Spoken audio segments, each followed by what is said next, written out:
معزز ناظرین و سامعین، السلام علیکم ورحمۃ اللہ وبرکاتہ۔ اخبار الہند چینل پر آپ تمام کا استقبال ہے، خیر مقدم ہے۔ معزز ناظرین، آج کی تاریخ ہے 30 اکتوبر 2022 بروز اتوار، اور اس وقت کی جو بڑی اور اہم خبر ہے آپ حضرات کی خدمت میں پیش کر رہا ہوں۔ معزز ناظرین، آج دارالعلوم دیوبند کی جامع مسجد میں ملک بھر سے آئے ہوئے 4500 مدارس کے منتظمین کے کانفرنس سے خطاب کرتے ہوئے جمعیت علماء ہند کے سربراہ مولانا سید ارشد مدنی صاحب دامت برکاتہم نے کہا، دارالعلوم دیوبند اور علماء کرام نے ایک اہم کردار ادا کیا ہے۔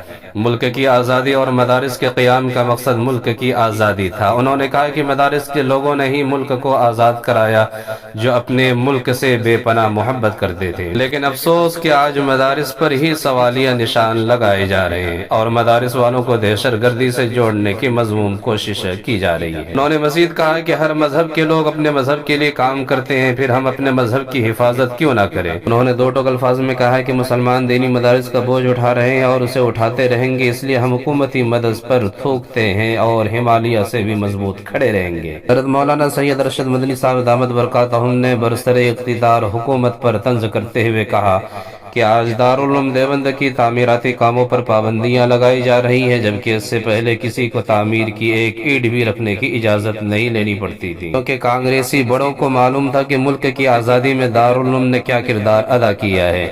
لیکن یہ یاد رکھنا چاہیے کہ حالات اور حکومتیں بدلتی رہتی ہیں۔ حضرت مولانا سید ارشد مدنی صاحب دامت برکاتہم نے کہا ہے کہ دینی مدارس کسی بورڈ سے ملحق نہیں ہوں گے، اور اسی طرح سے حضرت مولانا سید ارشد مدنی صاحب دامت برکاتہم نے یہ بھی کہا ہے کہ ہم حکومتی مدد پر تھوکتے ہیں۔ اسی طرح سے دارالعلوم دیوبند کے محتمم حضرت مولانا مفتی ابو القاسم نعمانی صاحب دامت برکاتہم نے اجلاس سے خطاب کرتے ہوئے فرمایا کہ مدارس کے نصاب میں تبدیلی در حقیقت مدارس کی روح کے معزز ناظرین، امید ہے کہ آج کی ویڈیو پسند آئی۔ اس طرح سے حضرت مولانا سید ارشد مدنی صاحب دامت برکاتہم کا پر مغز خطاب اخیر میں ضرور سنیے۔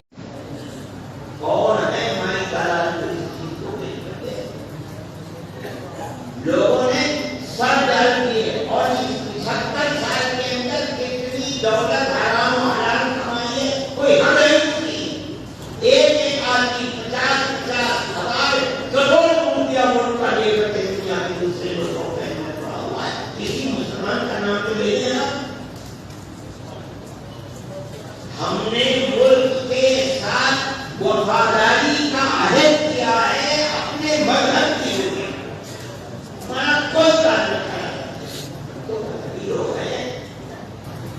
ہم مذہبی ضرورت کے لیے خوف کو افراد پیدا کرتے رہتے ہیں۔ میں نے جیسے کہا کہ ہم ایمان دیتے ہیں، محسن دیتے ہیں، مفتی دیتے ہیں، قرآن پڑھنے والا دیتے ہیں۔ ہماری مذہب کی بنیاد کیا ہے ان کے اندر؟ میں کہہ رہا ہوں بابا کے دور کہہ رہا ہوں، اور اس پیغام کو چاہے دنیا میں جہاں تک پہنچائے گی۔ اگر ہمارا کوئی تعلق سیاست سے ہوتا یا ہم نے ملک کی آزادی، ملک کے اقتدار میں حصے دار بننے کے لیے کی ہوگی، تو ہم ملک کی آزادی کے بعد ملک میں سیاست کے کسی عہدے کے تو دعوے دار بنتے۔ لیکن دل میں فرما کے اجلاس میں ہم کرتے ہیں، اعلان کر دیا گیا کہ جمعیت علماء کا سیاست سے کوئی تعلق نہیں۔ ہم نے جو کچھ کیا اپنے مذہب کی دعوت پر کیا ہے۔ ملک غلام ہے، ہم اس کو غلام ہیں، ہم اس غلامی کو ہٹائیں گے۔ ملک آزاد ہو گیا، ہمارا مذہبی جذبہ پورا ہو گیا، ہم اب بیٹھے ہوئے ہیں، اپنے مذہب کی حفاظت کریں گے۔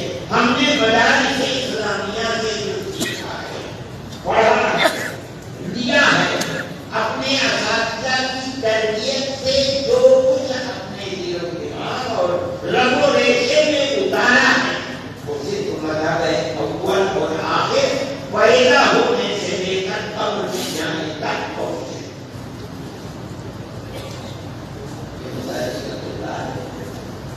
دارالعلوم دیوبند آج تک کسی پر قائم ہے، ہم نے نہیں کہہ رہے، ہم نہیں کسی سے کہتے کہ ہم